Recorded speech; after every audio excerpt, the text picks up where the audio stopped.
Air conditioner के बाहर के बॉक्स का टेम्परेचर लगभग 80 डिग्री सेंटीग्रेड होता है, जबकि रूम के अंदर जो यूनिट लगी रहती है वह हमें 16 डिग्री सेंटीग्रेड तक का टेम्परेचर प्रोवाइड करवाती है। तो इतना ज़्यादा टेम्परेचर वेरिएशन होने के बाद भी एयर कंडीशनर कैसे रूम की कूलिंग करता है?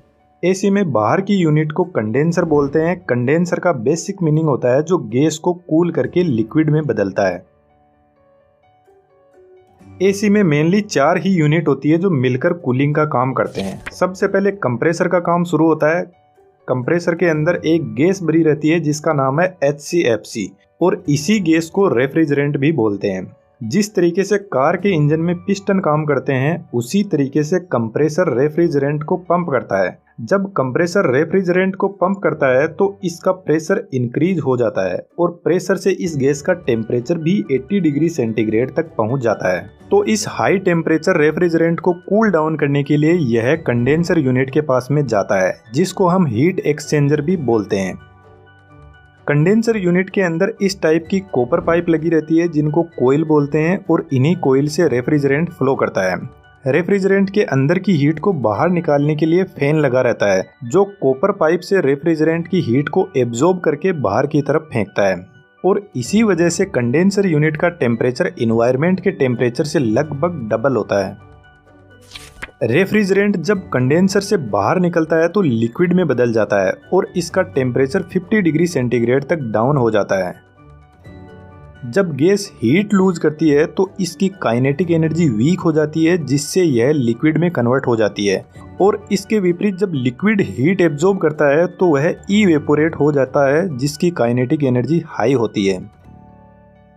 कंडेंसर यूनिट से निकला हुआ लिक्विड रेफ्रिजरेंट एक्सपेंशन वॉल के पास में जाता है। एक्सपेंशन वॉल के अंदर पतले पाइप होते हैं तो जब रेफ्रिजरेंट नैरो पाइप से बाहर निकलता है तो वह एक्सपेंड करता है। इस एक्सपेंशन से रेफ्रिजरेंट का प्रेशर ड्रास्टिकली रिड्यूस होता है और जैसे ही प्रेशर रिड्यूस होगा तो टेम्परेचर भी काफ़ी हद तक कम हो जाएगा। जब रेफ्रिजरेंट नैरो एरिया से पास होता है तो लिक्विड रेफ्रिजरेंट वेपराइज हो जाता है, मतलब गैस फॉर्म में आ जाता है।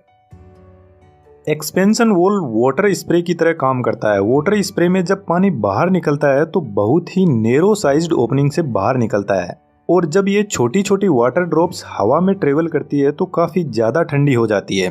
तो ठीक इसी तरीके से एक्सपेंशन वॉल काम करता है और रेफ्रिजरेंट को वेपराइज करके हमारे रिक्वायर्ड लेवल तक ठंडा भी करता है। एक्सपेंशन वॉल से निकला हुआ रेफ्रिजरेंट बहुत ठंडा हो जाता है और यह जाता है इवेपोरेटर के पास में।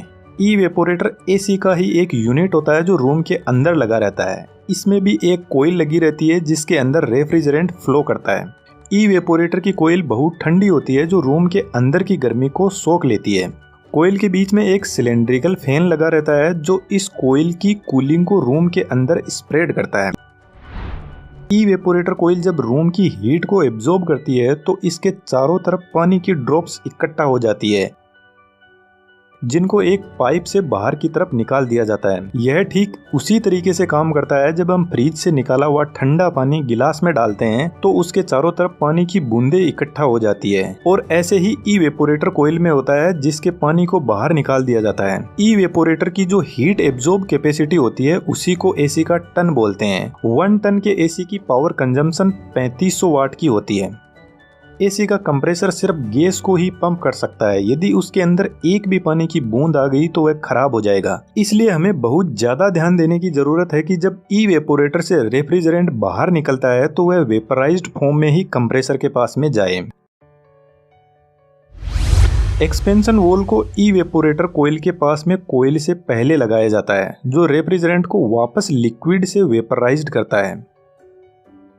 Expansion valve sensible heat storage device से कनेक्टेड रहता है जो हीट को सेंस करता है और यह हीट सेंसिबल डिवाइस इवेपोरेटर के आउटपुट पर लगा रहता है। मानकर चलते हैं हमने एसी का टेम्परेचर 16 डिग्री सेंटीग्रेड पर सेट करके रखा है। जब टेम्परेचर 16 डिग्री सेंटीग्रेड से बढ़ जाता है तो यह डिवाइस टेम्परेचर को सेंस करती है। इस डिवाइस के अंदर भी एक अलग टाइप का रेफ्रिजरेंट होता है जो गर्म होकर इवेपोरेट हो जाता है और इस स्प्रिंग को नीचे की तरफ फोर्स लगाता है। स्प्रिंग के नीचे आने से ज्यादा रेफ्रिजरेंट इधर से पास होने लग जाएगा जिससे इवेपोरेटर की कूलिंग बढ़ जाएगी और वापस बढ़ा हुआ टेम्परेचर 60 डिग्री सेंटीग्रेड पर आ जाएगा। तो जैसे ही कूलिंग बढ़ती है तो हीट सेंसिबल डिवाइस के अंदर का लिक्विड ठंडा होने लग जाता है, जिससे स्प्रिंग वापस ऊपर की तरफ चली जाएगी और रेफ्रिजरेंट कम पास होने लग जाएगा। इस तरीके से एसी को एक रिक्वायर्ड लेवल के टेम्परेचर पर रखा जाता है। अब आप सोच रहे होंगे कि एक्सपेंशन वॉल ही एसी का टेम्परेचर कम ज्यादा करता है, लेकिन ऐसा नहीं है। एक्सपेंशन वॉल सिर्फ लिक्विड रेफ्रिजरेंट को वेपराइज करता है ताकि कंप्रेसर के अंदर लिक्विड जाने से बचाया जा सके। एसी का टेम्परेचर कंट्रोल कंप्रेसर के पास ही होता है। कंप्रेसर के अंदर capacitor start induction motor use होती है जो रेफ्रिजरेंट को इन कोइल में फ्लो करवाती है। इस टाइप के कंप्रेसर को रिसिप्रोकेटिंग टाइप कंप्रेसर बोलते हैं, लेकिन आज के मॉडर्न टाइम में स्क्रोल कंप्रेसर काम में लिया जाता है, जिसका दूसरा नाम इन्वर्टर एसी भी है।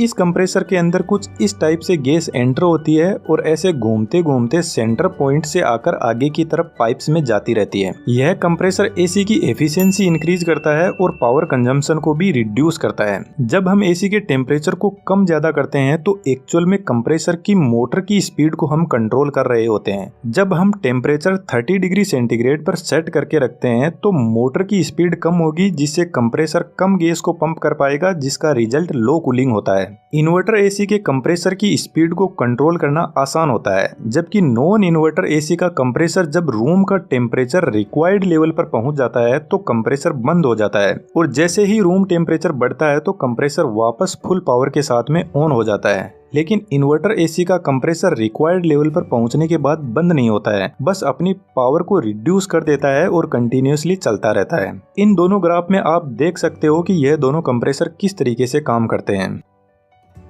इस वीडियो में बस इतना ही। यदि आपको वीडियो अच्छा लगा तो आप मुझे सपोर्ट कर सकते हो चैनल को सब्सक्राइब करके। Thank you.